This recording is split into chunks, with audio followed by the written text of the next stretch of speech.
Hello everyone, welcome to Re Academy. आज की video में डिस्कस करने वाले हैं methods of workers participation in management. अब ये जो वीडियो है, ये टॉपिक है आपके एपीएफसी एग्जाम के लिए काफ़ी इंपॉर्टेंट है, क्योंकि एपीएफसी एग्जाम में लेबर लॉस और इंडस्ट्रियल रिलेशन दोनों ही आपके सिलेबस में है। इसके अलावा यूजीसी नेट जेआरएफ के एग्जाम में भी इस टॉपिक से क्वेश्चन पूछे जाते हैं। अब ये जो टॉपिक है ये आपके एग्जाम के लिए तो इम्पॉर्टेंट है, लेकिन अगर इस टॉपिक को समझना है तो आपको थोड़ा बहुत आइडिया होना चाहिए लेबर्स के बारे में, इंडस्ट्री के बारे में। तो मैंने एक वीडियो बनाया था जिसमें हमने डिस्कस किया था इवोल्यूशन ऑफ इंडस्ट्रियल रिलेशन या इवोल्यूशन ऑफ लेबर लॉस था वो, ठीक है।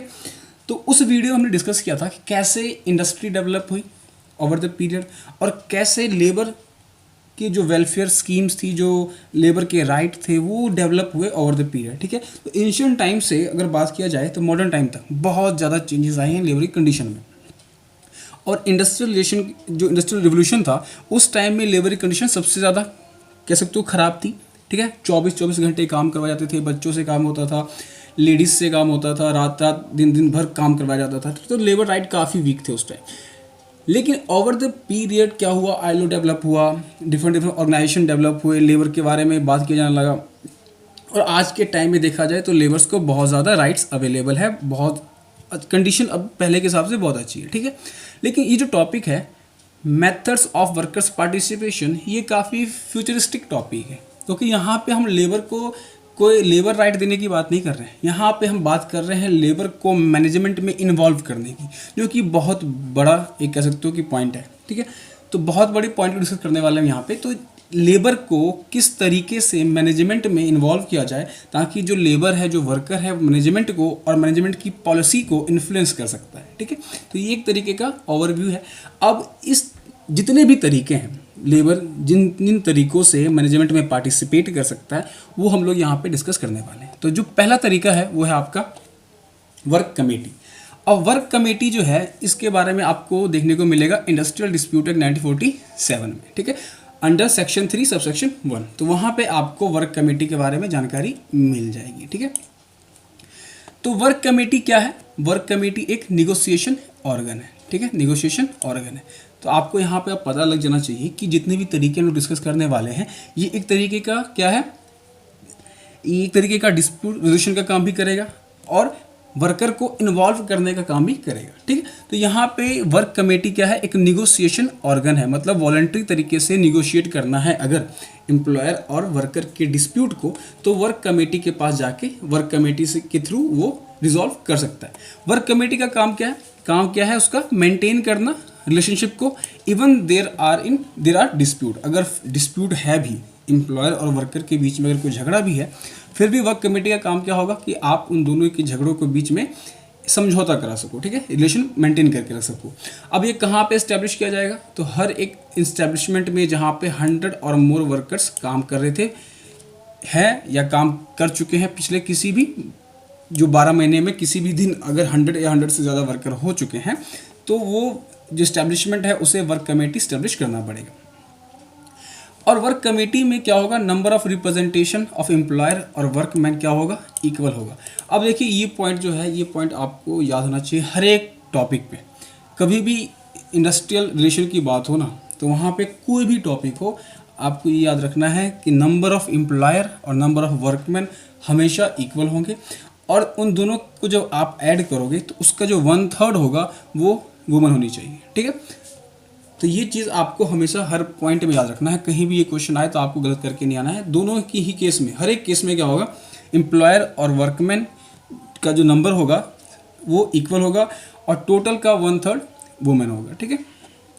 नेक्स्ट क्या है? सेक्शन 3 सबसेक्शन 2 में कुछ ड्यूटीज़ और फंक्शन की बात की गई है वर्क कमेटी के बारे में। जो क्या क्या है ड्यूटीज़ और फंक्शन है?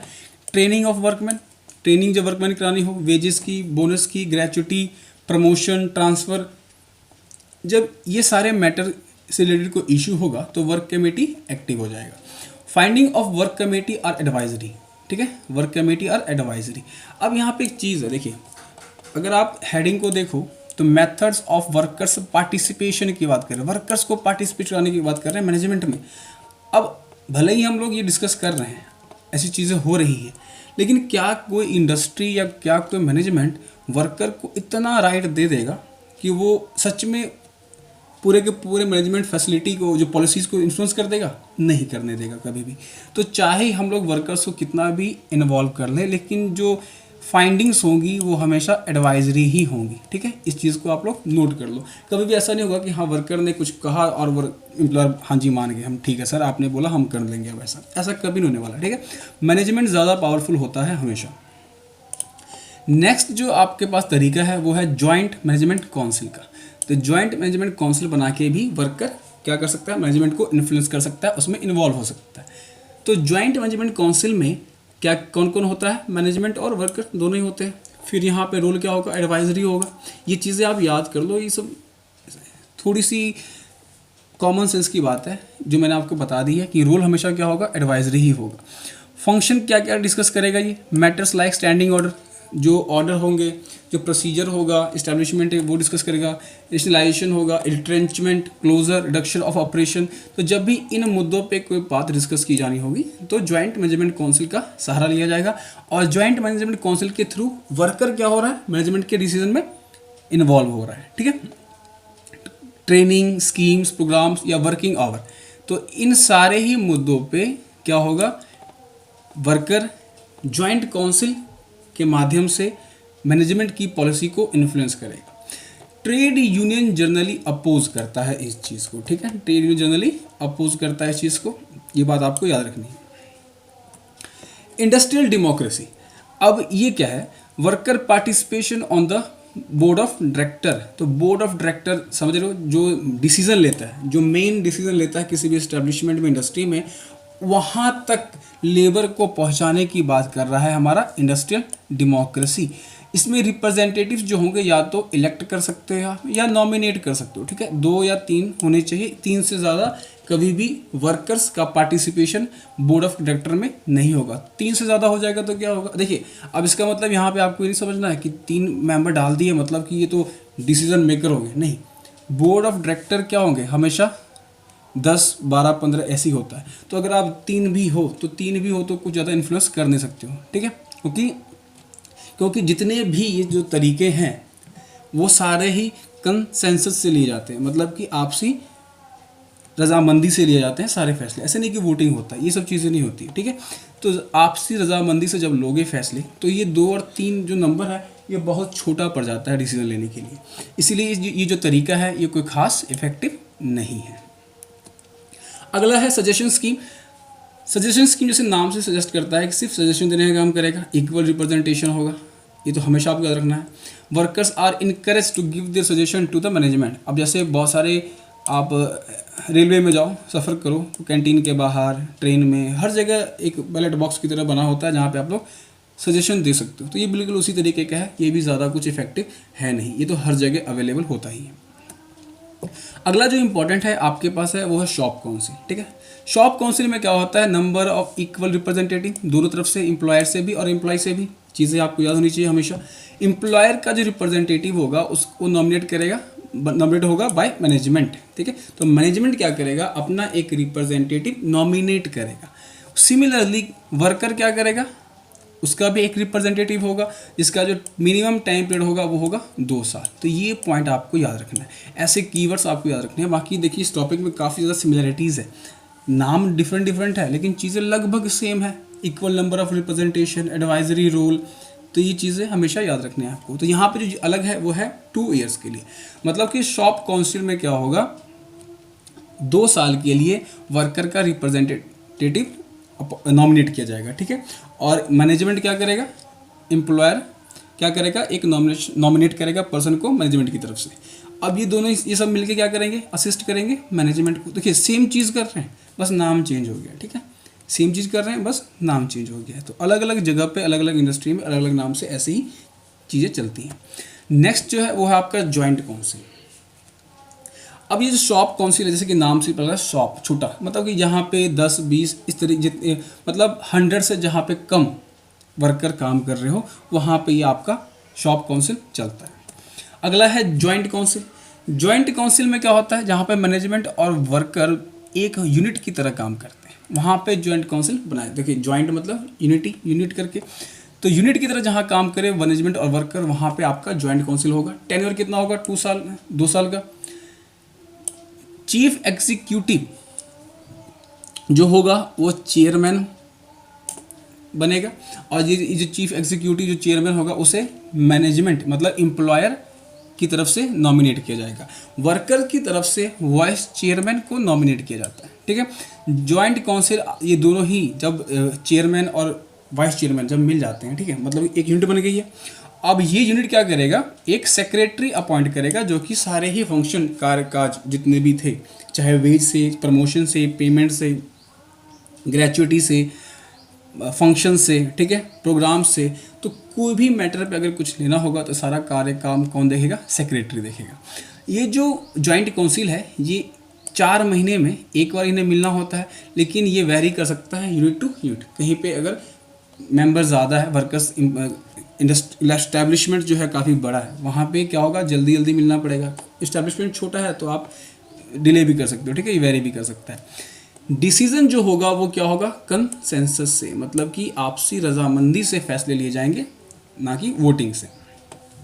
फैक्ट्रीज एम्प्लॉइंग 500 और मोर वर्कर्स कंस्टिट्यूटेड जॉइंट काउंसिल। अब ये पॉइंट आपको याद रखना है, ईपीएफओ एग्जाम में ऐसे प्रीवियस क्वेश्चन देखो ईपीएफसी का या ईपीएफओ का, तो ऐसे पॉइंट एग्जाम में आपके ऑप्शन में देखे जाते हैं जहाँ पे नंबर ऑफ वर्कर्स के बारे में पूछा जाता है।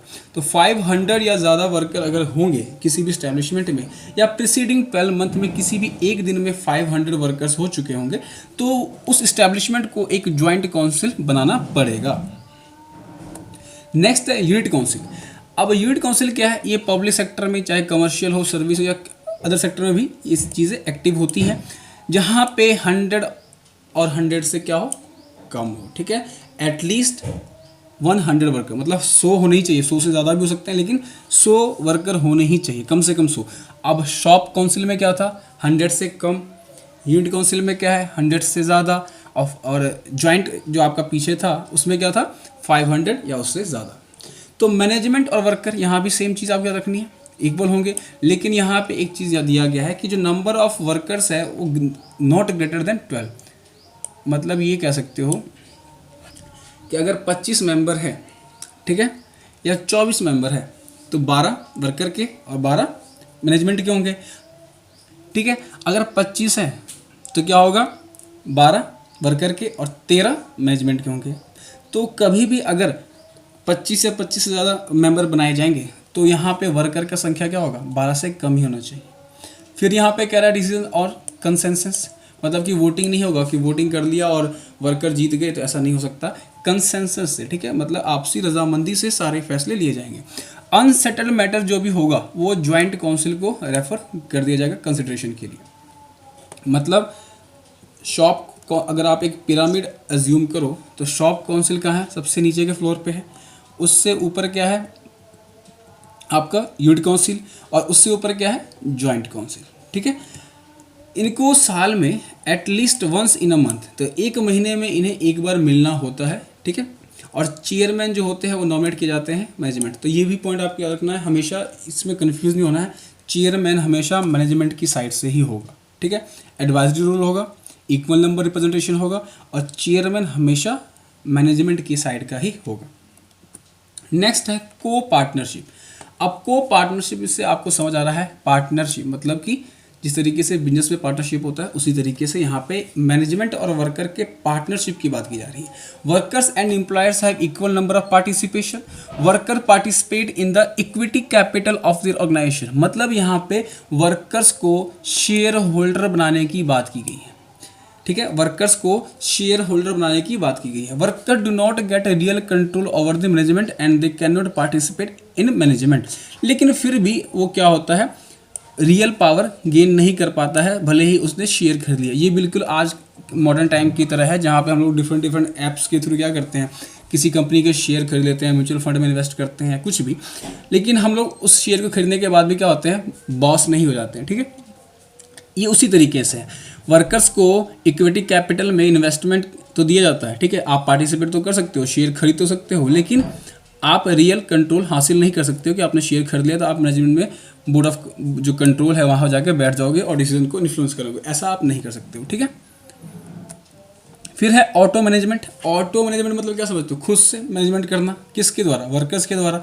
तो workers are given wider power management. अब ये जो है ना कार्ल मार्क्स की जो थ्योरी है यूटोपिया इमेजिनरी वर्ल्ड की, ये बिल्कुल उसी तरीके का थ्योरी है कि वर्कर्स क्या होगा, खुद अपने फैसले लेंगे, आएंगे, काम करेंगे, बॉस को बैठे बैठाए पैसे देंगे कमा के। तो ये बिल्कुल उसी तरीके की चीज़ें हैं जो कि लगभग इम्पॉसिबल जैसी चीज़ें हैं। लेकिन यहाँ पे कहा क्या रहा है कि workers are given wider power, मतलब ये चीज़ें कंप्लीटली तो नहीं होती है, लेकिन इसके माध्यम से क्या होता है, वर्कर्स को वाइडर पावर दिया जाता है, बहुत ज़्यादा पावर दिया जाता है। और ये जो चीज़ें हैं सूटेबल कहाँ है, सोशलिस्ट, रशिया और कम्युनिस्ट कंट्री जैसे चाइना, ठीक है। तो ऐसी कंट्रीज़ में सूटेबल है, वहाँ पे हो सकती हैं चीज़ें, लेकिन इंडिया में सूटेबल नहीं है क्योंकि इंडिया में क्या है, डेमोक्रेसी है, ठीक है। तो सोशलिस्ट और कम्युनिस्ट कंट्रीज़ में ये चीज़ें हो सकती है, लेकिन फिर भी वहाँ पे भी ये चीज़ें उतनी ज़्यादा नहीं है, ठीक है। क्योंकि आपको पता है चाइना में क्या है, चाइना में काफ़ी ज़्यादा गवर्नमेंट इन्फ्लुएंस करती है चीज़ों को, तो ये भी वहाँ पे भी ये चीज़ें उतनी ज़्यादा अवेलेबल नहीं है। तो इंडिया में तो ये चीज़ें होंगी ही नहीं कहीं से, ठीक है। तो उम्मीद करता हूँ कि ये सारे टॉपिक आपको आसानी से आसान भाषा में समझ आ गए होंगे। काफ़ी इजी टॉपिक था। अगर ये वीडियो आपको पसंद आई है तो वीडियो को लाइक कर सकते हो, चैनल को सब्सक्राइब कर सकते हो। इसकी PDF आपको मिल जाएगी री अकेडमी के टेलीग्राम चैनल पे, तो वो आप टेलीग्राम ज्वाइन कर सकते हो। तब तक के लिए टेक केयर, थैंक यू।